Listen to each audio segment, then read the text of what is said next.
mimi naweza kudumu mpaka leo ni kwa sababu na kwenda na watu vile wakileo wanataka nini. Oh yeah. Sawa, siku zote naongea hiki kitu kwamba kipindi ambacho mimi naanza muziki. Oh yeah. Wale watu ambao walikuwa nasikiliza muziki wangu na vijana ambao kipindi hicho, kwa sababu mimi nimeanza kutoka, nilianza kuwa star nikiwa na miaka 18. Bana. Kwa hiyo kipindi kile mimi naanza, wale ambao wote walikuwa nao pia miaka 18, 20, vijana wale. Oh yeah. Sasa hivi sidhani kama pia wanasikiliza muziki, au sidhani wengine kama wako hai, wengine wamesafiri, wako nje huko, hawafuatilii tena muziki, wapo na. Sasa mimi ninachojaribu kufanya ni kwenda na wakati na kuteka ile generation ambayo inaikuta kutokana na muziki ambao naenda kufanya.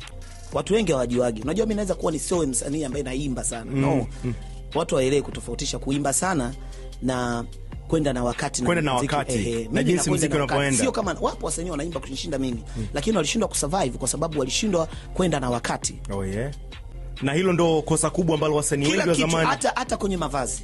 Leo hii umevaa wewe hivi, lakini nikikuonyesha picha uliyovaa, nguo ulizovaa mwaka 2002 tofauti na hizo. Definitely. Leo umenishangaza, umekuja na kiatu ambacho kinawaka taa. Yeah, definitely.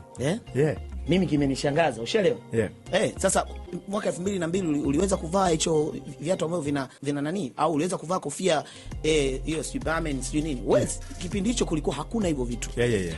Kwa hiyo sasa hivi unakwenda na wakati kutokana na vile watu wanavyotaka. Yeah.